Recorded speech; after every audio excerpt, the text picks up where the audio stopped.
My name is Jason Bernice. I'm your moderator. I'm joined by our support staff, Ashley Ambrosino and Doug Parada, who are here working the levels and minding all the folks who are in the chat. And again, it's important to note that many of us are joining this particular session on Zoom.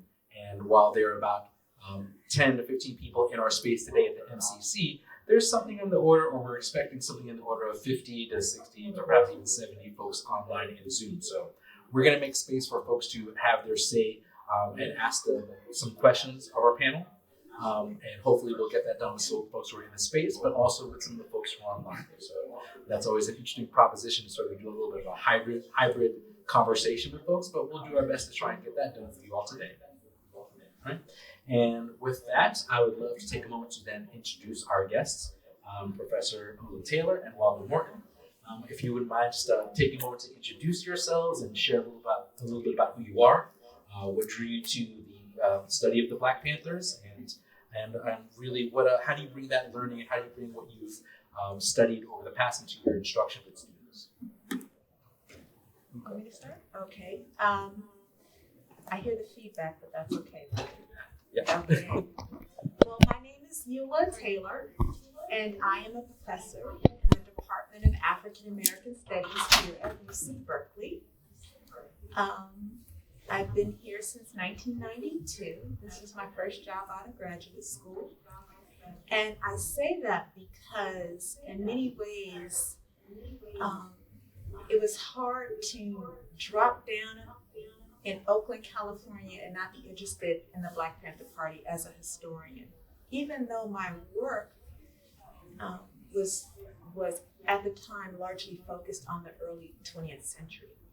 But I have to say, in many ways, my connection to exploring the history of the Black Panther Party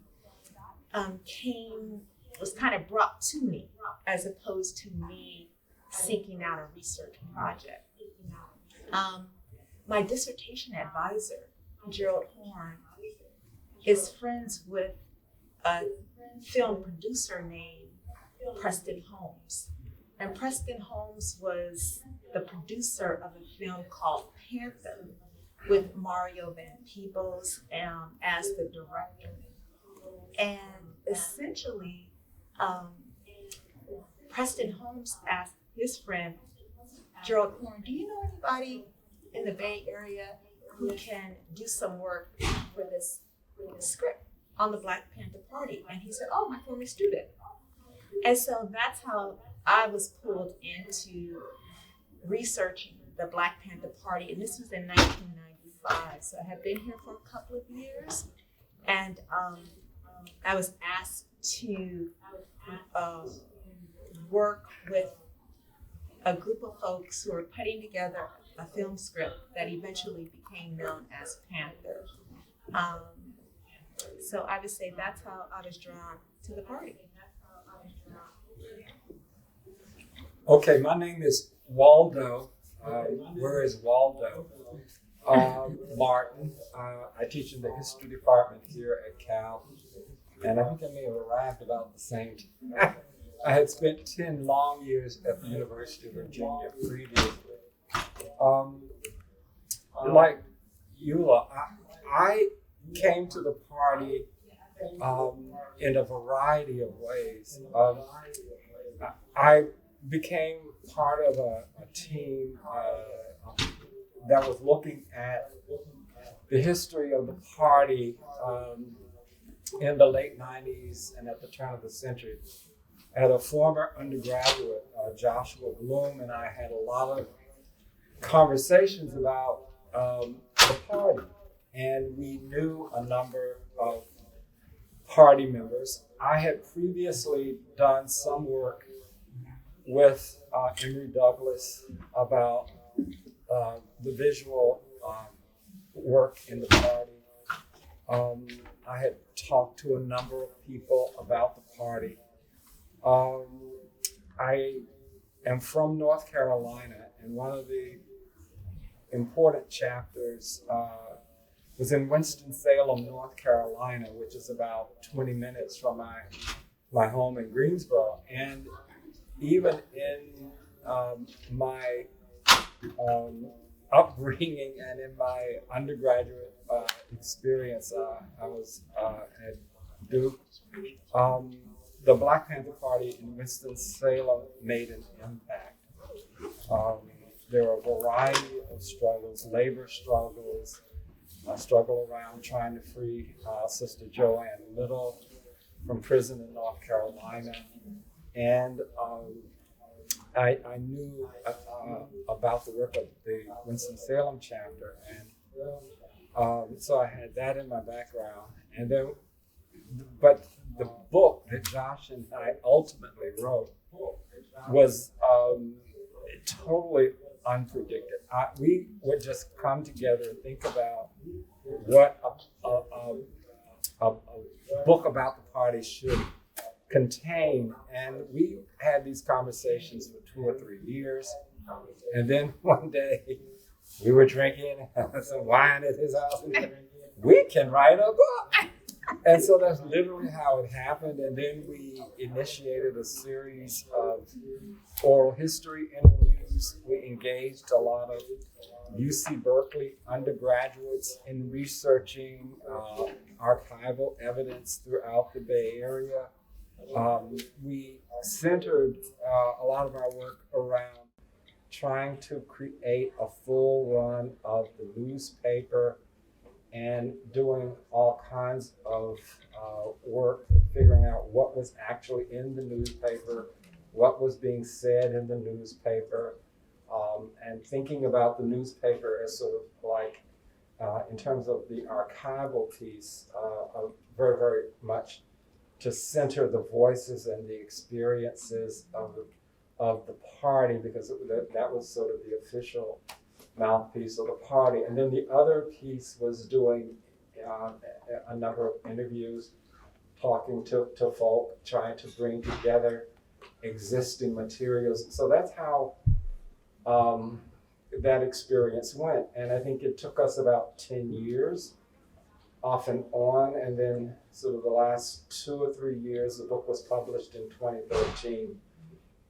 And since then, I've been totally amazed at that journey from the point of publication to now.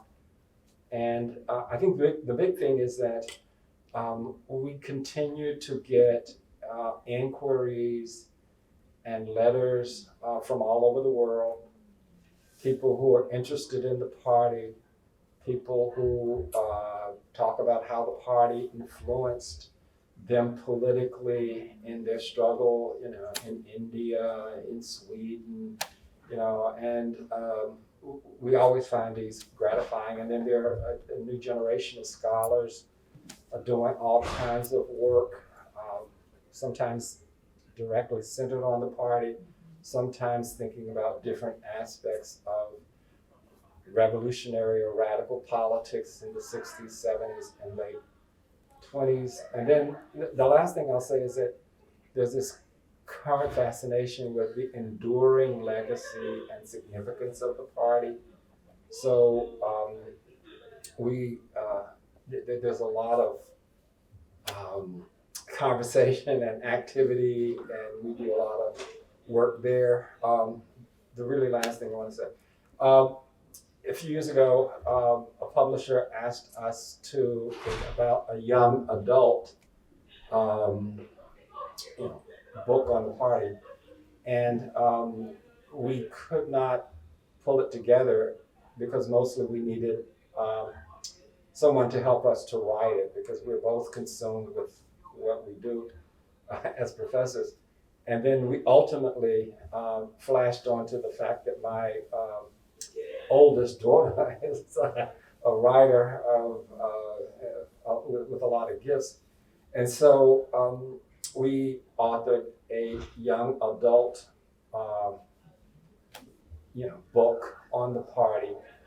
And to suggest that this has been another amazing part of this journey would be to understate it. I'll never forget, my daughter graduated from Berkeley High over here, and last February, African American History Month, we went back to her old high school and did a series of programs. And I was blown away with the level of interest, the level of knowledge among a lot of those students. And you really do get a sense that the party lives.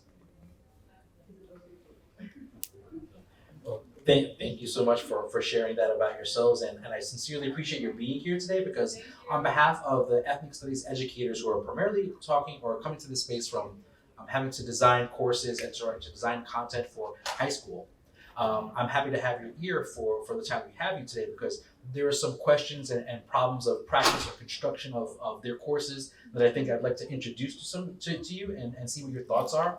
And hopefully the wisdom of everything you've shared will sort of be passed on to the folks who are doing the work of trying to share the legacy and the history of the Black Panthers in their classrooms, as diverse as they may be throughout the Bay Area and throughout the state.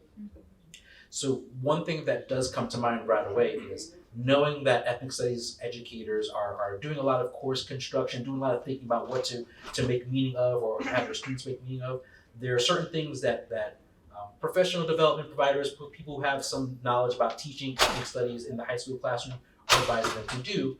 And one thing that comes to mind right away that always is an essential part of ethnic studies courses at their level is trying to integrate or try to weave into the course civic action, understanding how to take action, right?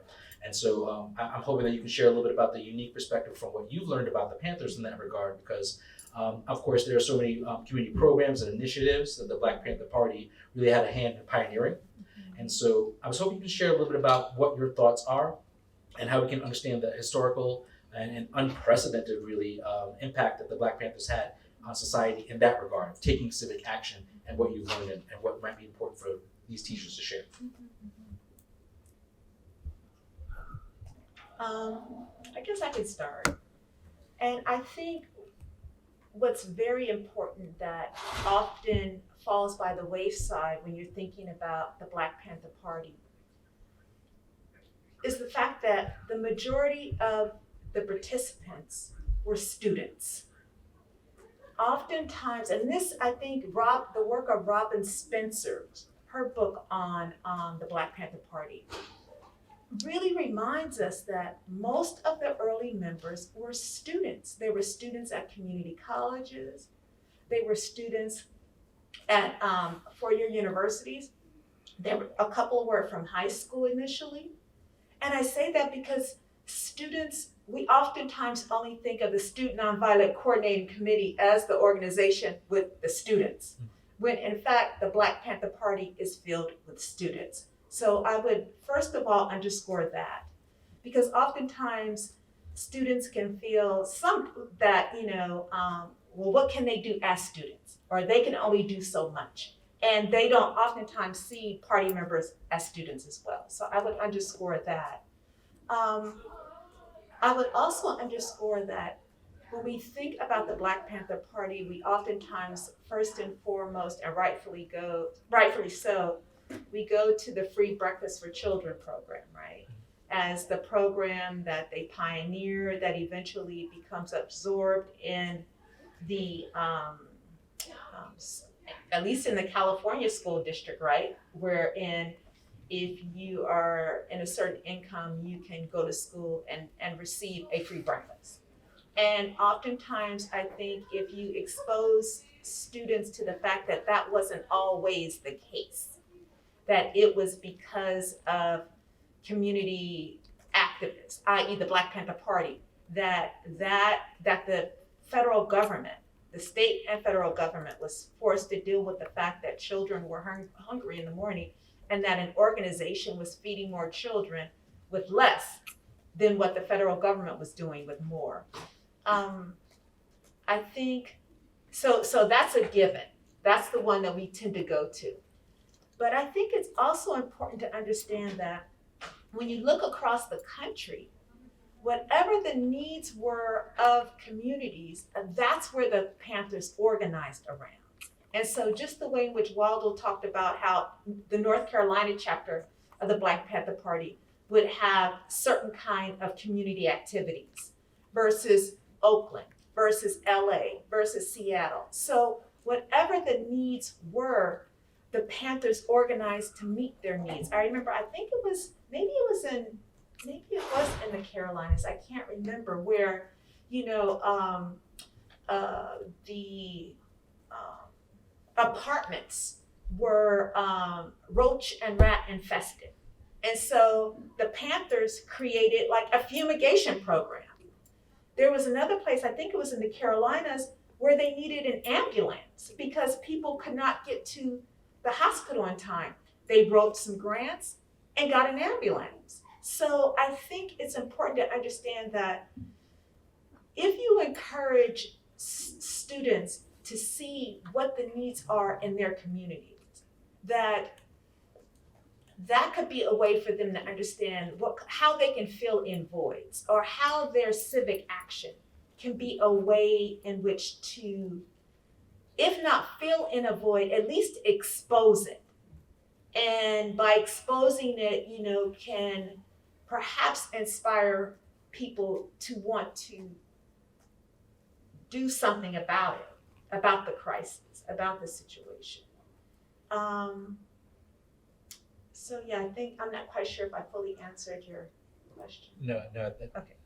Absolutely. Okay. And I thank you for sharing that. And that definitely resonates because we have been advocating for ethnic studies educators throughout the state to really center like the community that they're serving in. Mm-hmm. They're presenting the course in as what the course is really about. So, one size fit all ethnic studies courses really don't work. It needs to be about your community. And that sort of sentiment really echoes that and highlights what the Panthers have done to that end. Same question, Professor Martin. What do you think about civic action in terms of like the Panthers? What does it make you think of? Well, you will say what I was going to say. No, let me put it to you this way. I think you need to understand. What I encourage are for students to become activists in their own communities. And I think part of that is understanding the history and the politics of the community that you are a part of.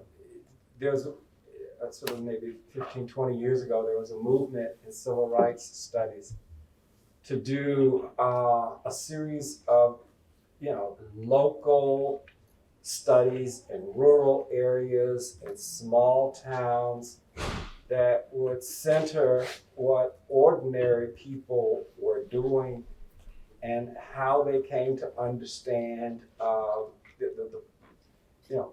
not only what needed to be done, but the strategies and the tactics to obtain whatever they were about.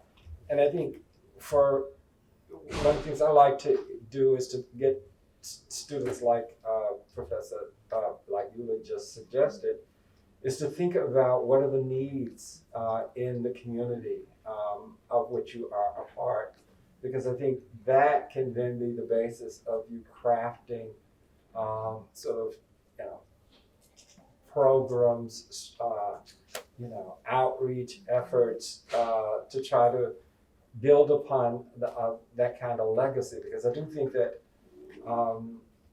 the activism part, the community activism part, understanding the history and the politics of the communities out of which you come and that have created you, and then trying to figure out, well, what can I do to not only make an impact, but to improve the quality of life.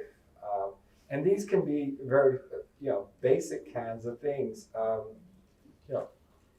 Serving elders in the community, creating programs to help elders. I think it's imperative to do as a historian and as someone who thinks oral history is important, is to talk to community folk, talk to your relatives, talk to community leaders, and get their stories down. I think it's very, very important. And I think conversations, cross-generational conversations are very, very important. I'm one of these people who believes that each generation must not only make its own history, but must write its own history. So I think conversations about tactics and strategies from the past are important, and they can help shape, what people in this generation are trying to do, but they cannot be prescriptive. I mean, because, the context has changed. So what you're doing today has to fit the context within which you find yourself. So, but I do think those kind of, learning the history, learning the politics of the community, trying to figure out what would make your community better. Are there programs that you might be able to create, especially sort of community engagement kinds of programs?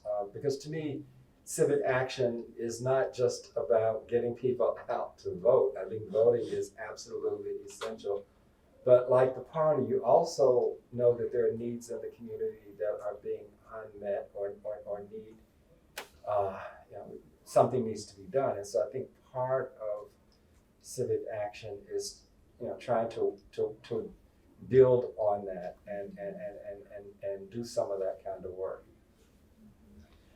Again, thank you. That's incredibly valuable information, and it makes me think. Something that you mentioned just a little while ago, when you think about some of the ways that ethnic studies educators are presenting the vision and the ideas of the Black Panthers, and so much as they're doing that right now. And the default sort of way that is sort of presented to students is usually with the 10-point program, and the vision of like the I'm sure you must have seen like the Oakland Museum's exhibit, like a whole giant wall as you're walking in is like dedicated to sort of like presenting that to you, and that's sort of thing that a lot of teachers are presenting to students as sort of like giving them a chance to sort of come to terms with, grapple with the ideas.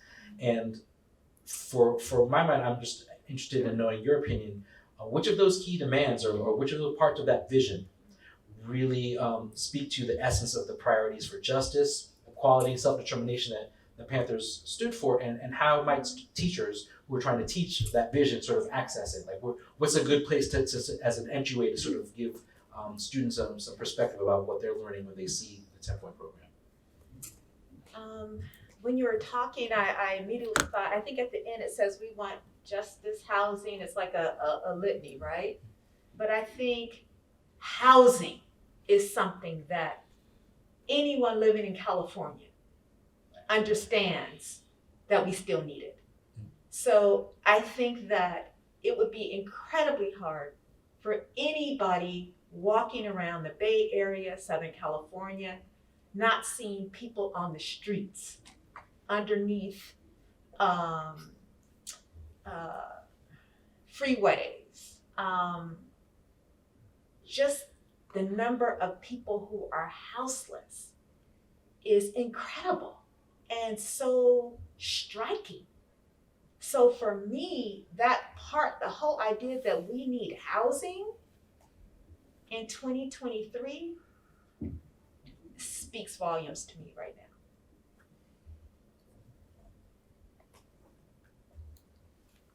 now. First off, I think it's an absolutely essential document. You cannot begin to think about the party without working with your students to understand, what it was about and its importance. To me, there are several things. To serve the people, you must love the people, right? And I think there are all these ideas that come through that, list of demands, but service to the people, loving the people, taking care of the basic needs of the people, and then preparing the people to think about, political action. What can we do? How do we determine our own destinies? I think a lot of the work, the community action work, is to enable the party, to enable the people to think beyond their basic needs. And once you take care of the basic needs, then they can begin to think in broader ways about politics. So to me, it's a document that you can deal with the individual concerns. The piece that I like the housing piece. I mean, because that's intense. The other piece is that, what kind of education are we? You know, we need a true education that teaches us about our history, that teaches us who we are. And so the whole idea about a critical education and sort of public school education that, because I think to me the whole schooling piece, the role of education, the role of critical thinking, critical analysis in education, and how that whole, how you can use that document to offer a very, very critical view of sort of the contemporary society, and then get your students to thinking about, well, looking at this document, where do we go from here?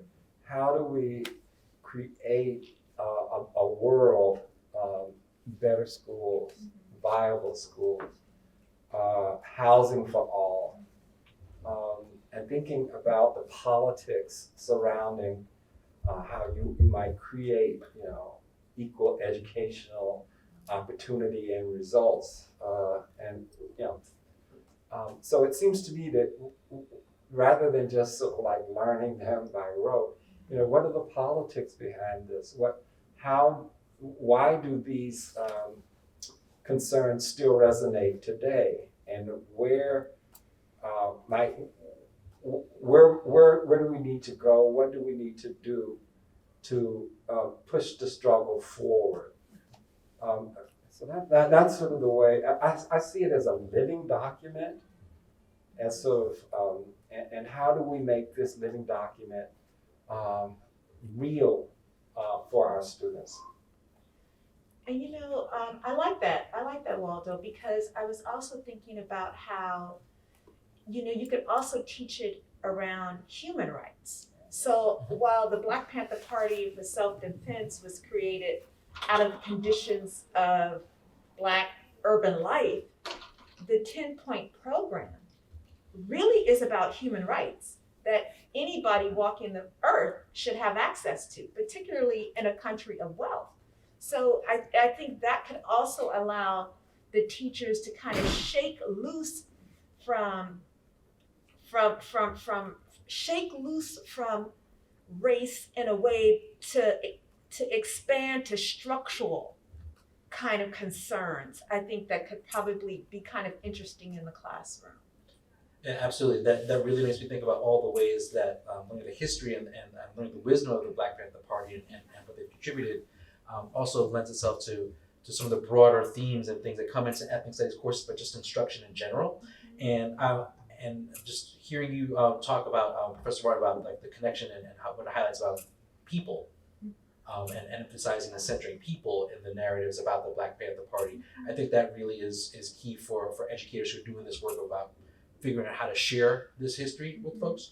And it makes me want to ask you, what does the Black Panther Party have to teach us about certain aspects of people that we want to emphasize in these courses? For example, what does the Black Panther Party have to teach us about solidarity and coalition building? If we're talking about like people connecting. Well, you should go first this time. Okay. I've been going first. Yeah. Let's shake it up a little bit. Let me start with a quote from one of my students in seminar, and I use this all the time because I found it so provocative.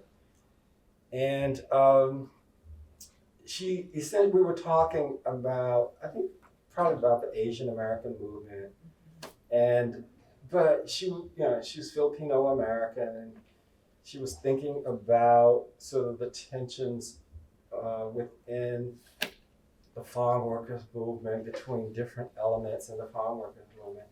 But she's brilliant. And so by the time she got to it, she said, but Professor Martin, all skin folk ain't kin folk. All skin folk ain't kin folk. And I love that because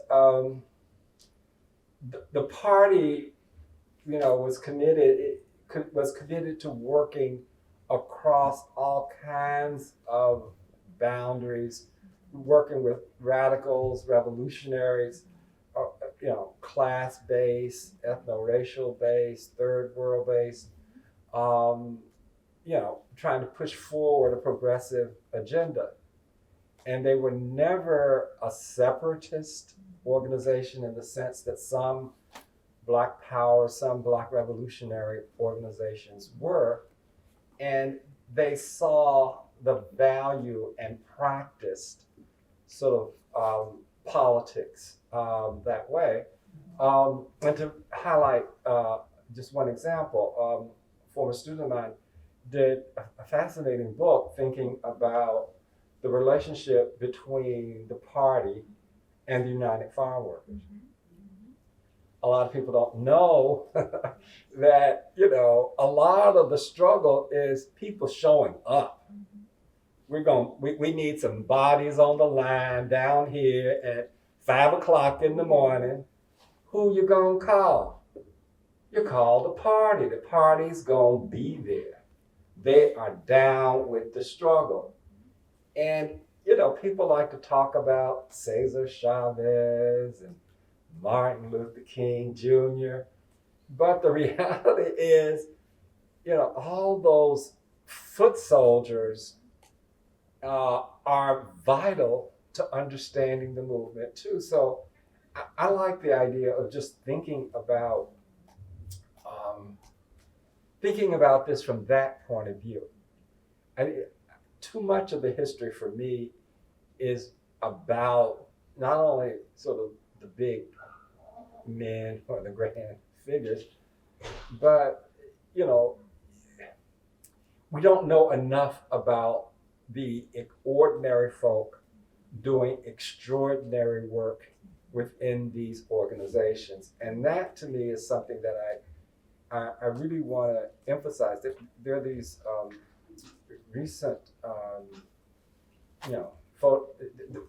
comrade sisters, about women in the party. One of the most beautiful aspects of that book is the range of women coming into the party from a variety of places, and a lot of, I'd never heard of, but that just let me know that there are a lot of stories, there are a lot of party stories out there. And so I think this is the kind of text that I think, people in ethnic studies courses could really, there's a whole visual history of the party. And one of the things that my students are often, love is you go to those protests, it's like the United Nations up in here. This radical group, that radical group, working across all different kinds of boundaries. And so I think that's something that I think students could really, it would really excite students to see that. And there's a lot of visual evidence. The photographic history of the party is amazing. And I would urge you to create slides and do whatever you can to bring that into the classroom, and you could vividly see the face of the party, especially working across those kinds of lines. I love listening to Waldo talk. I love listening to you, sister. Yes. And I was thinking when you were talking about the visual images, that one of the things I would encourage the teachers to also think about is that when you're teaching about the Black Panther Party, you can also teach about Black Power, right? Yeah. So you can use the party as a way in which to get at all of these other moments that are happening during the same time, where you can, you could bring in music. Music is so good for students, right? I mean, it's good for grown people too. Not that students are grown people, but okay. But the music, right? They even had the lumping, right? Wasn't it? Yes. So one of the things is to look at the Black Panther Party and look at their musical group called the Lumpin and that recorded songs, right? So you can say that, okay, on the one hand, we know about all these different programs, but on the other hand, they understood the power of the cultural moment, with music, with song, with artistry. So I think that it's important because the party members were political, but they were also, they understood the power of political culture. I guess that's what I'm trying to get at. And if you too can expose the students to the power of the political culture of the party, I think that would excite them as well, whether it's the music, whether it's the art, whether it's the style and the aesthetic, right? That the cultural aspects of it can bring young people in. I kind of want to sit with that for a second because this makes me think of a challenge that ethnic studies educators have, certainly again at the high school level, which I can speak to, and not necessarily at the university, but when we're teaching about some of the things that come up in courses, in ethnic studies courses, we're talking about systems of oppression, we're talking about injustice, and a lot of sort of grappling with what that means for ourselves and our communities. And that's sometimes so hard for students to sort of to take in, and I've had students say, I love your class, but I leave your class just feeling away after sitting with what you've shared. And I know that again, it's a good practice to advocate for giving students something else to sit with when they're learning about the communities and the histories of it, which leads me again to my question. What does the Black Panther Party and the history of the Black Panther Party have to teach students about hope and healing? Right? Like where are the places where the Black Panther Party showed me about hope and healing in this regard? And if there's anything that sort of comes to mind that teachers can sort of sit with and use as they're grappling with, this hurt what we just shared and we talked about in class today. How can the Black Panther Party and their history, their narrative sort of bring us to and point us to those pieces as well? I think the role of community. Many of the members of the Black Panther Party, they live in a communal setting. And they shared everything, from the car to the food to the apartment. And I think that if you can encourage students to understand that how they are feeling, they don't have to feel it in isolation, that other people are also feeling it as well, and that collectively they can move forward by talking about it, by trying to figure out, what can they do to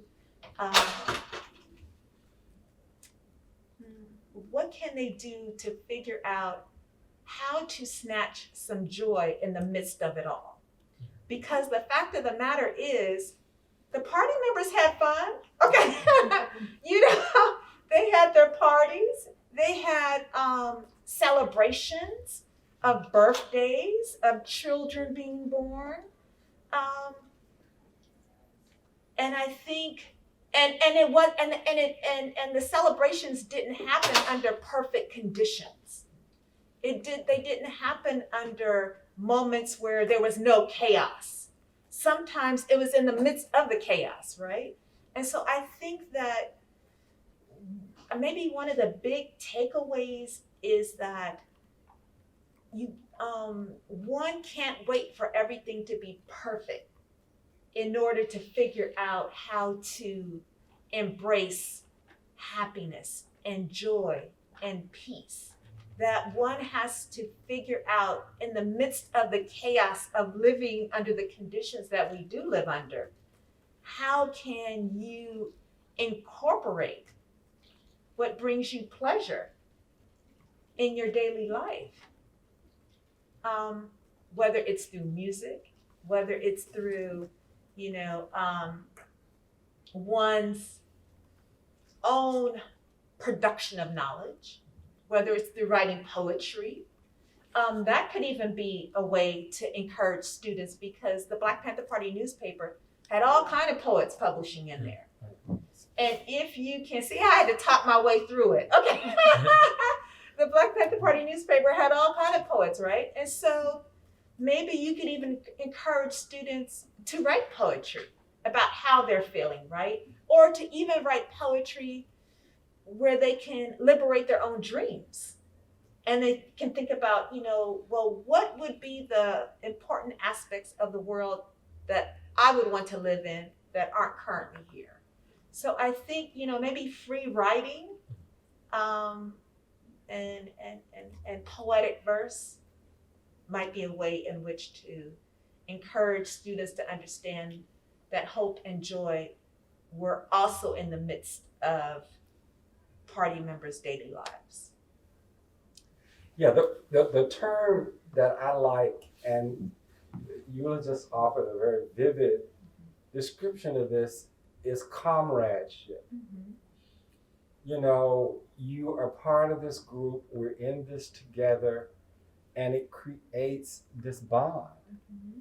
And just thinking about comradeship, we are comrades, we are soldiers in this struggle, and it's not going to be easy, it's never easy. Yes. But I think that sort of bond under those kinds of circumstances, and I like that, that whole idea of comrades, soldiers in the struggle. I like to get students to think about how when you're under those difficult circumstances and you are working hard, but you do find solace, you do find joy in the relationships that you create. And these things aren't easy. It's not like everybody like everybody. But the struggle, the political struggle, the cultural struggle, the social struggle, trying to get men to act right, trying to get. You said it with that one. There are all kinds of things that people struggling with, it's not, let's get real. And so, but I think there's that whole comradeship, we're in this together. Yeah. And we're gonna have to work it out. Yes. I think that is so important, especially because the student population, you have to think about it. They have been isolated for 2 years with COVID. And oftentimes they even have difficulty just one-on-one engagement. So maybe even if you could use the party as an example to say, okay, how do we once again learn to be friends? How do we once again learn to engage face-to-face with people? Because I've noticed increasingly, even in my classes, that because of COVID for 2 years, being online, being isolated, that students are having just challenges around just, communicating and face-to-face interaction. I speak for all educators who are at any level who are all sort of nodded like, yeah, we see that too. That absolutely resonates. I want to take a moment to talk, again, on behalf of the educators at the high school level doing this work, pedagogy for a moment, and thinking about providing instruction around the Black Panthers because, as you know, in California, the demographics of the high school teaching staff does not match the demographics of the school populations that they're serving. And so, of course, that creates some disparity between the teachers and the community that they're actually presenting knowledge to.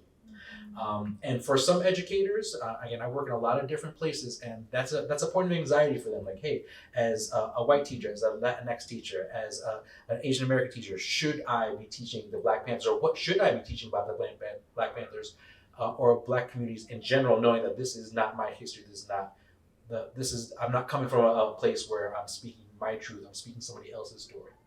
So on behalf of the teachers who are grappling with that, what sort of advice, what wisdom do you have about your approach to teaching across difference in groups and identity?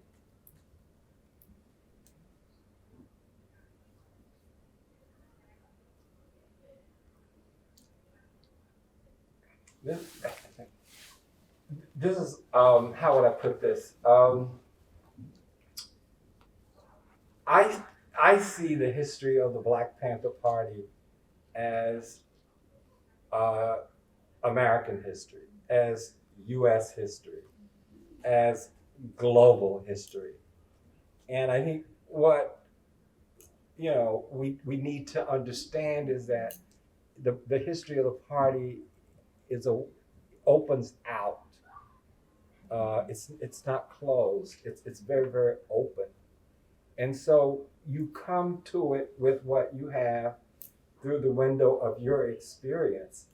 But I want to bring back into the conversation Eula's emphasis on something called human rights.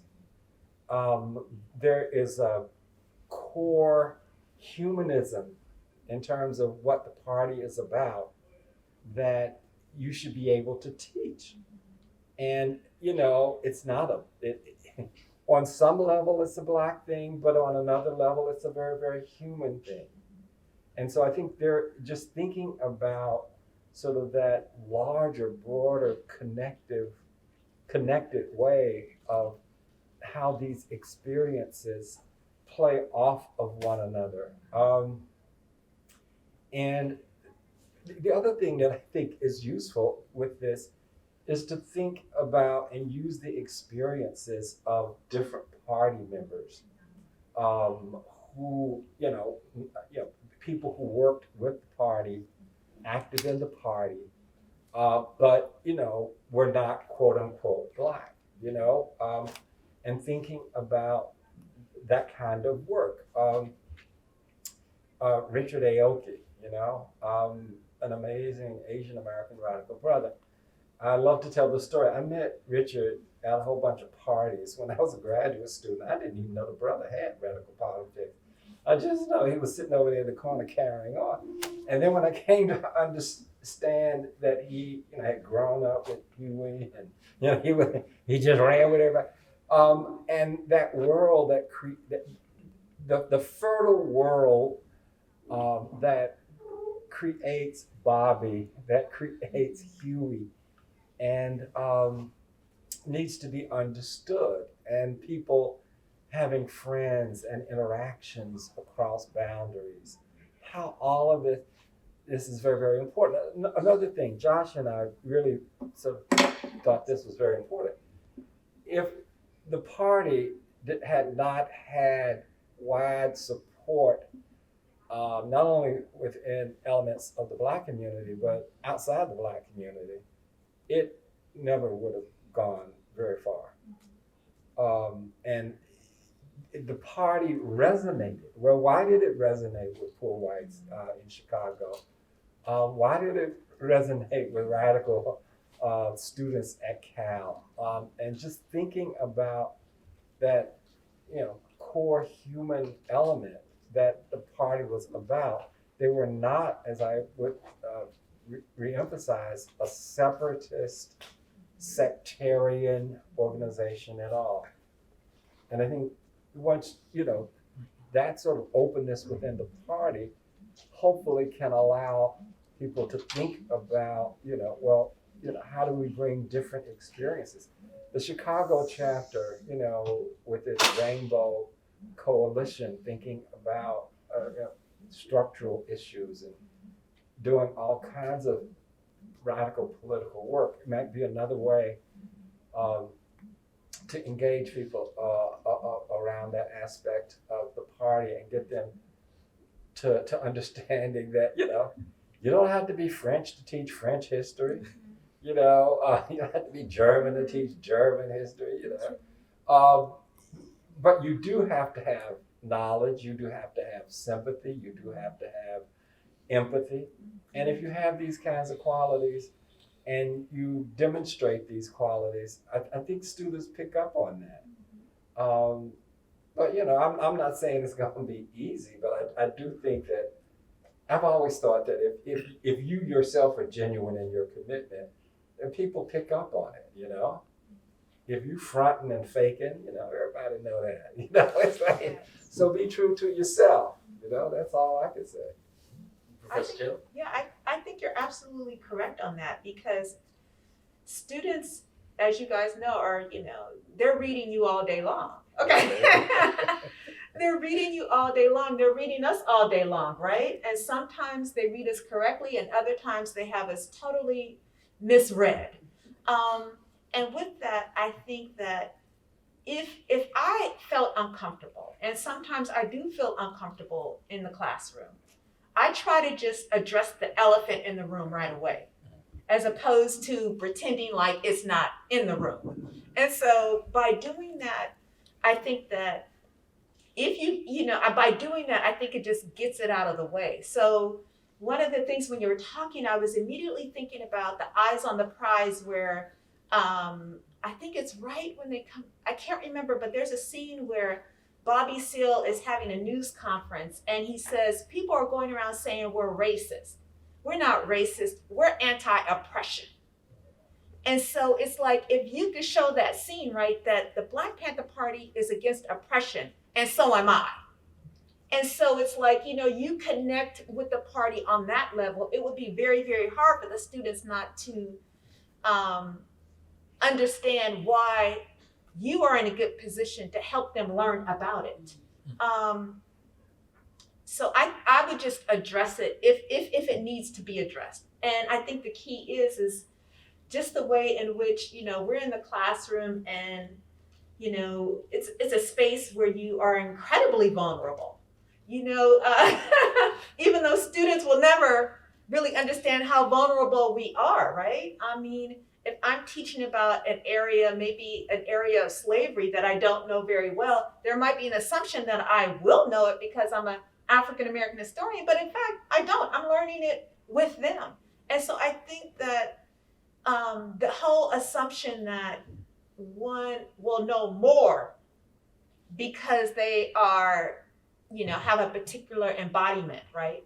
As you all know, is not always true. But I do think that there is something about preparation, to doing your best to be prepared in terms of, whatever you are sharing with your students. And you can always bring in folk, guest speakers. Oh, yes. Bring in, because most of these communities have, people who, may have been in the party or may have done, so I think one of the things about Berkeley that's always amazing, I'll start having conversations and then people will regale me, the time I met Bobby over at blah, blah, blah, blah, and we were working on, and so there are these personal stories about, communities that, especially in the Bay Area, and especially where there were chapters.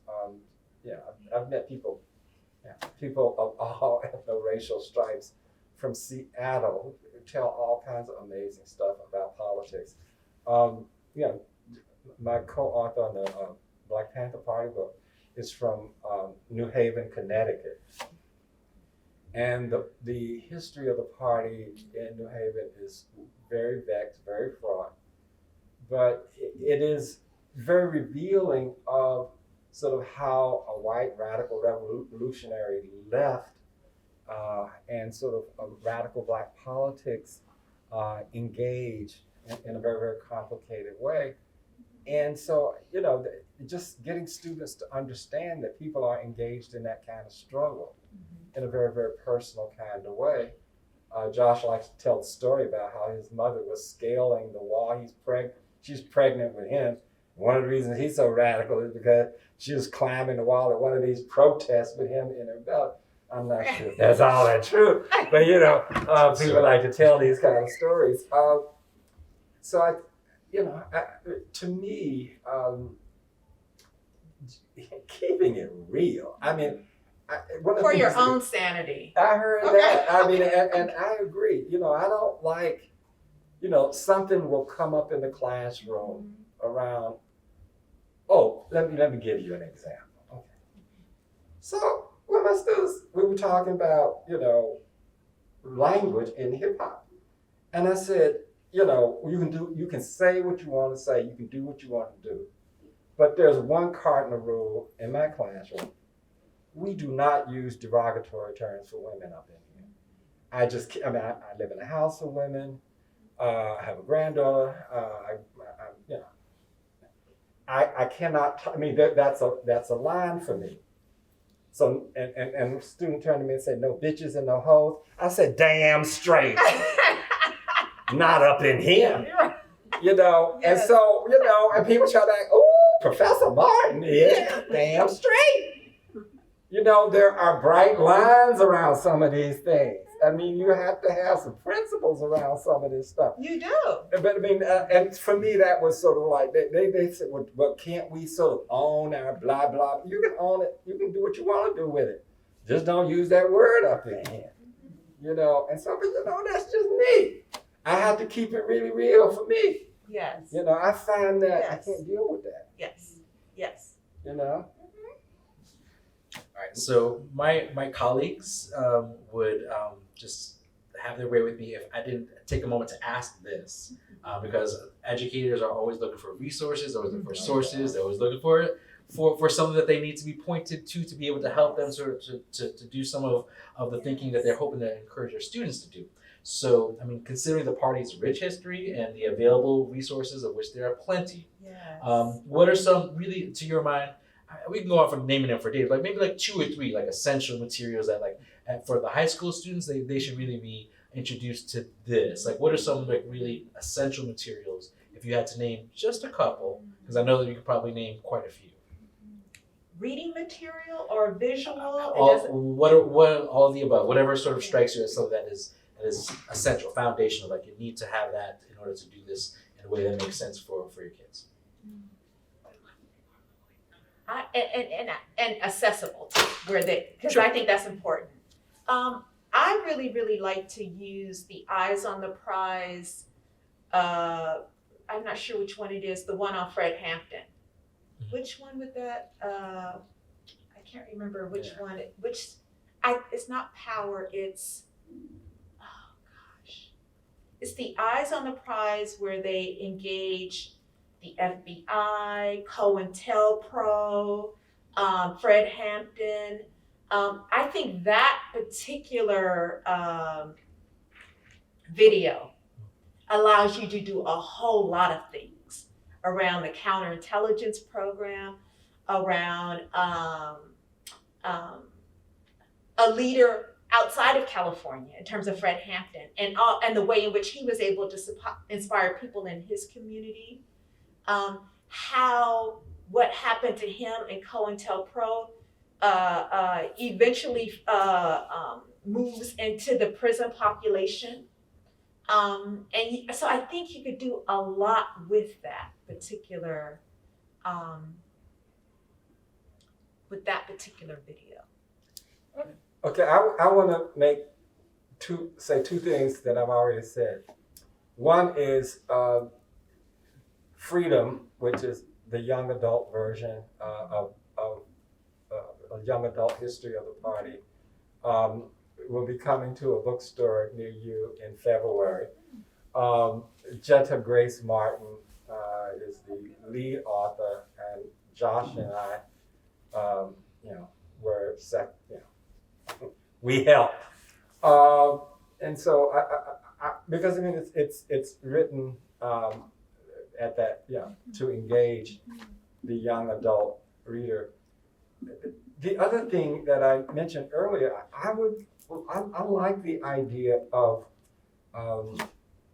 creating slides, and there's so many great Panther photography books. I like the new one, Comrade Sisters, mostly because it features women. But there's so many, and just taking and creating some slides. I like the idea of I'm not good at this. I'm pre-hip hop. So, but trying to think about the current social media ways in which people share information and how you might create projects around that. I mean, my students are always telling me things. I said, wow, I never thought of that. But of course, I don't know what TikTok is, Instagram or whoever, Billy Graham. I don't know whoever, it's like, I don't know all this. I know Billy Graham. He old He no longer with us. But you know, all of that kind of stuff.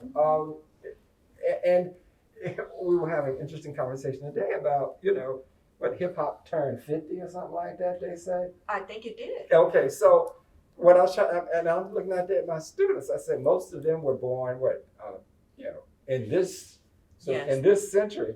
And hip hop been around since at least the late 70s, early 80s. I'm trying to figure out, well, what is hip hop to you? Yeah. You know, it's like, it ain't no Grandmaster Flash and the Furious Five. You know, I'm back in the day, you know. Yeah. But it was really fascinating because then they were talking about, it's a very political group, the political artists who speak to them and how how hip hop continues to convey to them. And so, you know, I'm not sure what, you know, people are doing in high school and all that.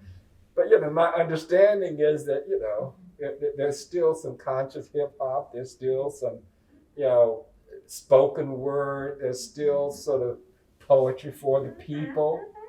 There are all these, you know, ways that students are expressing themselves. My daughter's a dancer, so I'm always interested in thinking about dance as a way to express oneself. So, I mean, I think just being creative and being open, you know? You know, I want to share what I witnessed. So my colleague, Ricky Vincent, teaches a course on the Black Panther Party during the summertime. And so I went to his class and he had the students do something that I thought was really interesting. He had the students create timelines for the activism of the Black Panther Party in different parts of the country. And I thought that was a really, really wonderful project because students had to prioritize what would be on the timeline, what would fall outside of the timeline, so I think just creating a timeline of the movement in different areas of the country would be an interesting project. And I didn't realize how important the timeline in the book that I did with Tarika Lewis is to scholars right now. So for example, in this book that I wrote with J. Tarika Lewis, who is the first female member to actually join the party, in the back of it, we have a timeline of the Black Panther Party. And a lot of people have used that timeline just to keep track of stuff. And so that, I think, just having students create timelines, you know, utilizing the timeline that we've created maybe as a reference for you. There are a lot of timelines online that you can also have access to. So I think those are the kind of activities that you can also do with groups. So you break up the students in groups. Say, I want you to create a timeline for the Black Panther Party in Seattle, in North Carolina, in LA. If they're working in groups, hey, guess what? Comradeship, right? Okay. They can begin to interface and engage with each other and build community in the classroom. That sounds amazing. So I don't want to neglect the fact that we have guests here in the MCC with us, and I'm sure some of them have questions. And I know there's some folks that are online, and perhaps this would be a good opportunity for anyone who's in the Zoom right now to sort of drop their questions there. But if there's anybody in the space who has something, a burning question for our guests and would like to sort of ask and get their perspective, please feel free to raise your hand. Otherwise, I have plenty of questions that I can ask all day long.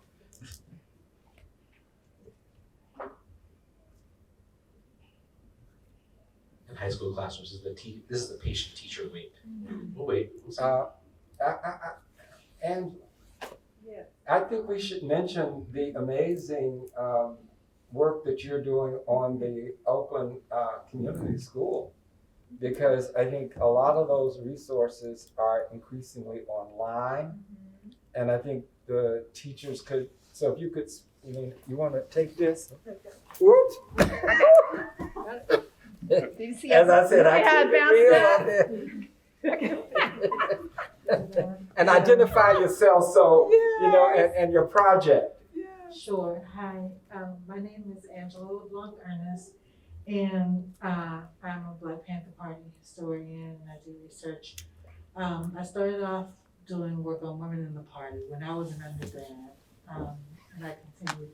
And I actually worked with Stephen Shames and Erica Huggins as a consultant on the Comrade Sisters book that recently came out. So it's a combination of photos, as Professor Martin was saying, combination of photos, Stephen Shames' historic photos, but also current day oral histories that we did with, I think there are about 50 women whose voices appear in the book.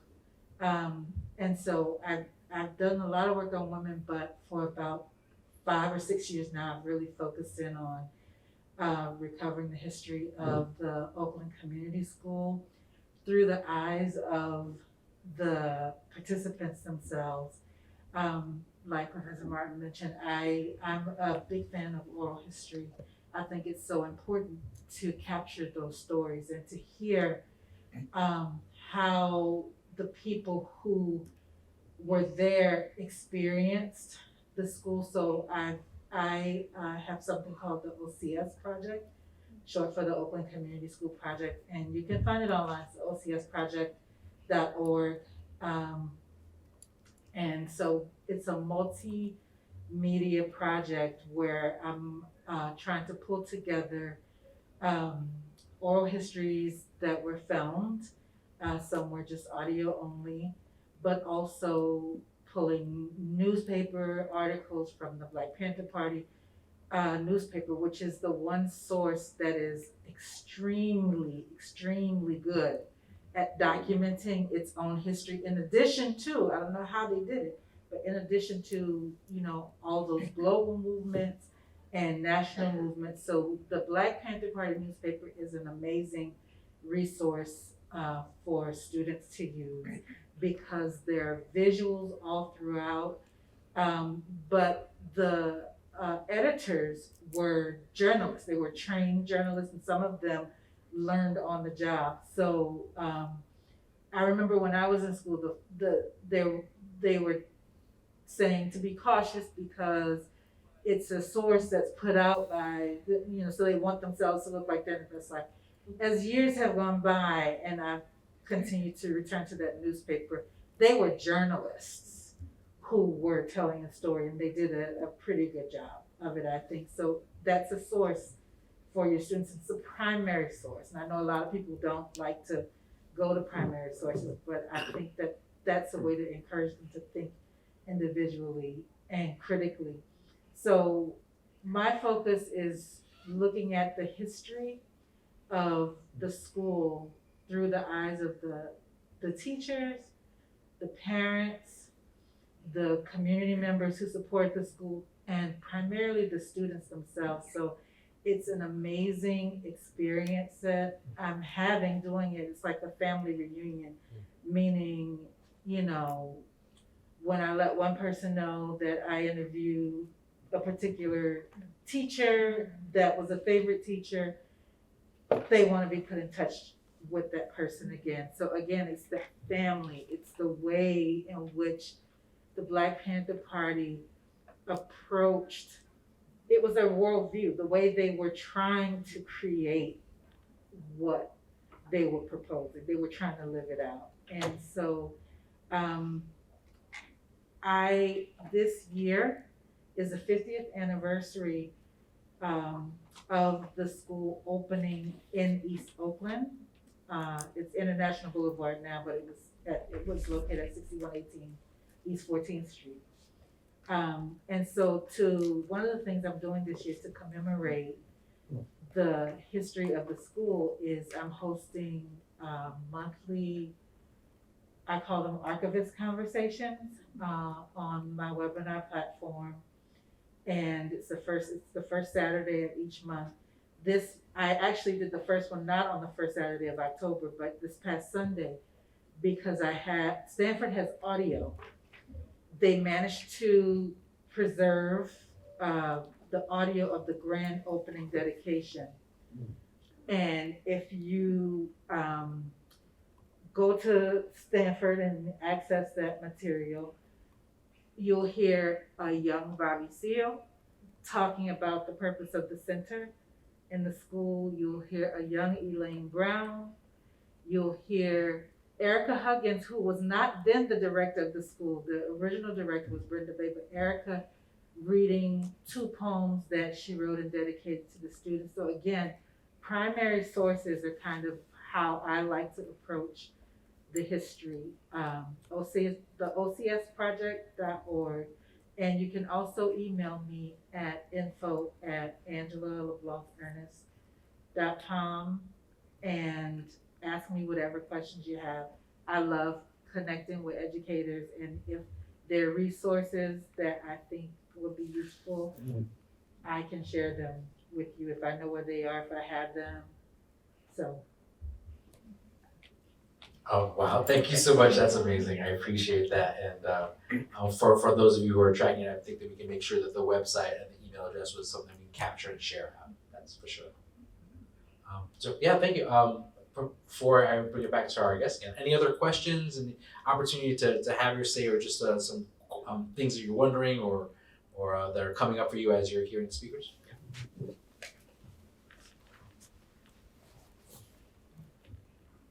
Thank you. Hi, my name is Alicia Lopez. I'm a 9th grade ethnic studies teacher here in Oakland at the biggest public school in Oakland, public high school.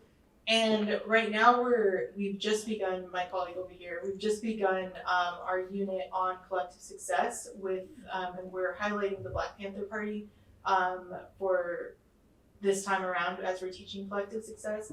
And this year our essential questions are, how do people find success together? And we're also trying to engage students in thinking about the legacy of the Black Panther Party.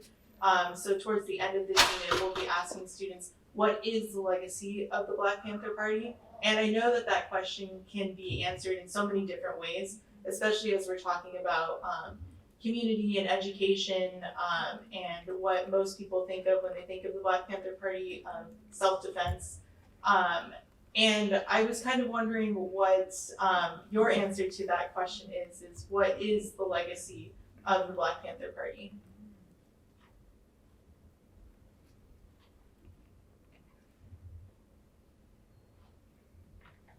It's all over us. It's all around us. One of the things I like to get my students to think about are the individuals, like Angela was talking about, who keep the struggle alive. The organization comes and goes, but the spirit and the essence of that kind of commitment persists.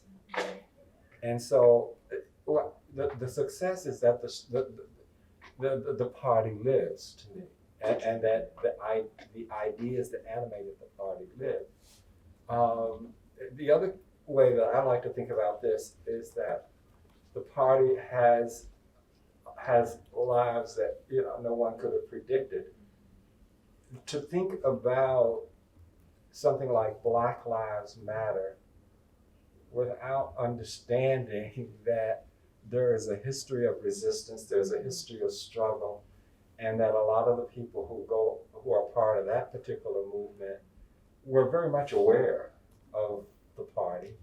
They were influenced by individuals' tactics, strategies, and all of that, trying to figure out in that history of struggle and resistance, how do we make that moment, our moment, live? And so I think that's another way to get students to think about success. To me, success is that the struggle continues. It's not like, we get the right to vote and then we just sit down and that's it. No, because as you know, you get it, they can take it away. I mean, so you have to be vigilant, and so wherever your commitments are, being vigilant and being true to it, and understanding that, as one activist once said, our lot is struggle. You wake up and there's going to be struggle. And so to me, that's sort of the way I like to think of the fact that it is alive, the fact that the spirit and the activism lives. So that's the way I think about success. I don't know. That may be a little, but that's the way I think about it, and talk about, the people who come out of that, and then the people who are influenced by that, that's the success of the movement for me, I think I would push students to think more about legacy in the plural. What are the legacies of the Black Panther Party? Because you could talk about the political legacies, you could talk about the cultural legacies. And the reason why I also am thinking this way is because I think while it's important, and I know in terms of teaching students, we want them to have a big takeaway, so that they can just kind of like bank it in their head, and that's the big takeaway. But what if we taught students to shake loose from a binary, or to shake loose from top to bottom, and think about it in terms of multiple ways of being successful, multiple ways of having a legacy. And I think it could kind of push them to understand that there's not just one way, or there's just not one goal. And I think that kind of teaching might have maybe far-reaching implications, as opposed to the big takeaway that we're usually always hammering home.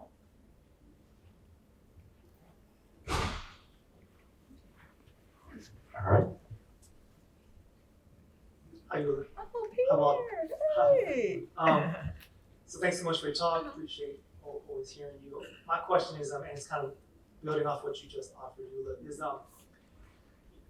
when folks talk about the Panthers, especially when they're teaching folks, I think we run the risk of essentializing or reducing this very complicated, nuanced, layered movement and group of people that spans this entire country into like 4 or 5 individuals, right?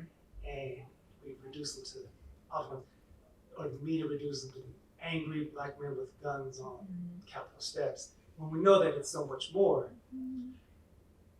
I'm wondering, how do you all frame the conversation when you're teaching folks about the Panthers that doesn't reduce folks to the kind of just those common narratives that people often grapple on and turn into sound bites, especially in this world we live in now, where people feel like all they need to know is that one little tweet, and that's everything they need to know about somebody or something. And then related to that, though, is how you also frame that the Panthers, like any movement, any group of people, like all of our leaders, we're also flawed.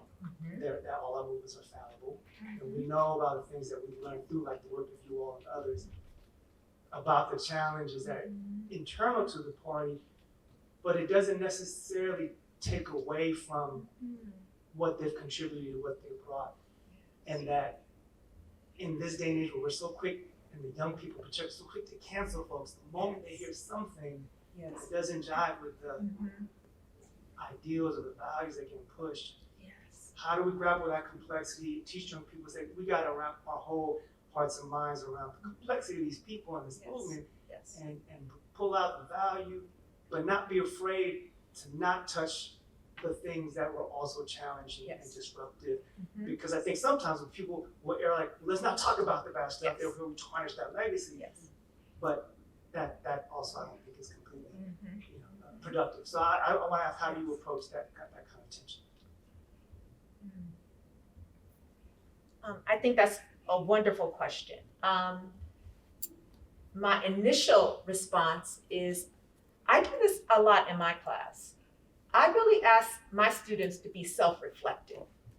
So oftentimes when we're talking about oral histories and memory, I ask my students, if you had to write about what your life was like in 3rd grade, what would you share?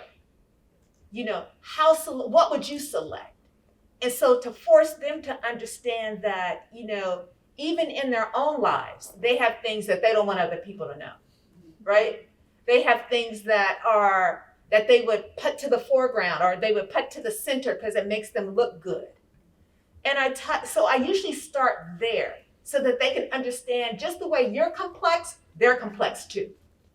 Just the way you have things that you don't want anybody else to know, so do they. And so, but, you know, I always say, but I still love you. Okay.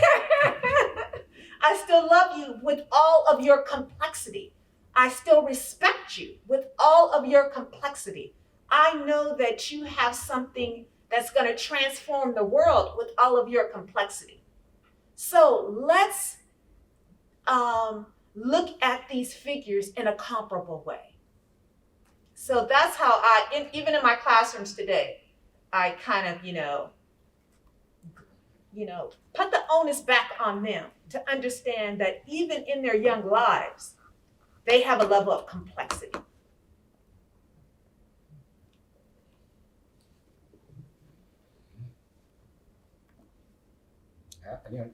Sound good to me. So.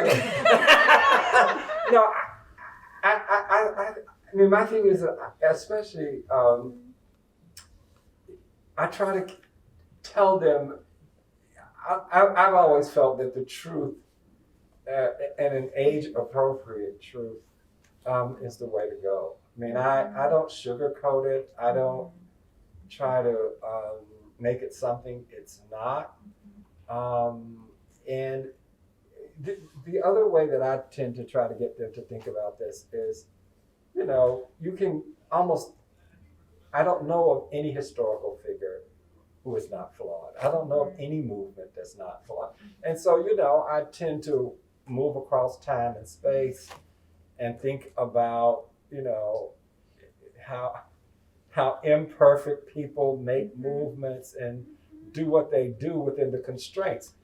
But to me, the other way to think about this is that I like people to understand that the party is, all the people who made the party. What a lot of my students think is that the party is basically Bobby and Huey and, the people who, that's one element of the party. And I try to get them to focus on sort of ordinary people in the party and, what they're doing, how they're struggling. Because I think that is very, very important. And so, but no, I just think you have to tell it like it is, but age appropriate, because I do think there, depending upon junior high school, and you're trying to figure out, how to approach some of these issues, but I think there are ways to approach these issues, and I think that's the key thing. I mean, this is university space. I feel sort of unconstrained, but at junior high school and high school level especially, I do think you know your audience, and I think you have to speak the truth. I don't know what else to say. I think one of the reasons I didn't like history when I was growing up was so much of it was unreal to me. Slaves had a good time. It's like when I was in coming, they had all this crap, and they got teachers and telling them this stuff, and I'd be the, I don't know about it. It's like I was always like, and so I think having them, question, things and be open to different possibilities. That's the kind of classroom I grew to, and I didn't get that until I was in college. It's like when I was coming up, it was like this stuff is not, y'all gonna have to work with this history. It's like this is not good. But I think it's better. I think it's so much better today. And talking about hope and healing, I don't think you can have none of that unless you understand something about the history. Yeah. I think a true, a more accurate rendering of the history and engagement with the history is fundamental to any kind of hope and healing. Because how are you going to reconcile if you don't know what the history is? So I want to be mindful of folks' time and bring our time together to a close today, but I want to make a space for one last piece of wisdom, because again, the ethnic studies educators are taking on a task. They're the ones who are doing this at this scale for the first time at high school levels around the state, and you're educators. You have unique wisdom about this particular topic, but in education in general. So what's some parting piece of wisdom that you would want to share with the folks who are taking on this work and sharing it with these communities all over the state? What do you have to say? Utilize your resources. I think you should utilize your resources completely. Okay, your digital resources. All of the videos and the movies, the music of the time period. I would say utilize your resources and don't feel like you have to come up with something independently that you can draw upon, you can replicate, you can bring in voices that can do a better job of teaching a particular aspect. That would be my big takeaway, is to utilize your resources. Well, you're singing my song. In a moment, I want to share a resource that we wanted to share with all the educators here as well. But let me not take the mic away from Professor White. No, it's so beautiful. I like students to dream. I like them to sort of like go into their heads and come up with stuff. What would a Black Panther Party, is there a possibility for something like a Black Panther Party today? A lot of my students ask me a version of that question. And so what, if you can envision a Black Panther like a moment or movement, what would it be like? What would they be doing today? And there are people around who are Panthers, so they can tell you what they're doing. But in your own mind, in your own world, what would you envision? A Black Panther Party for your generation, for your world. That's a very wonderful way to wrap up our conversation today. So I thank you both for your contribution. I thank you for sharing your time with us today. And on behalf of all the educators who have gained so much knowledge and so much perspective from you both, I thank you and appreciate you. So give it up for our guest today.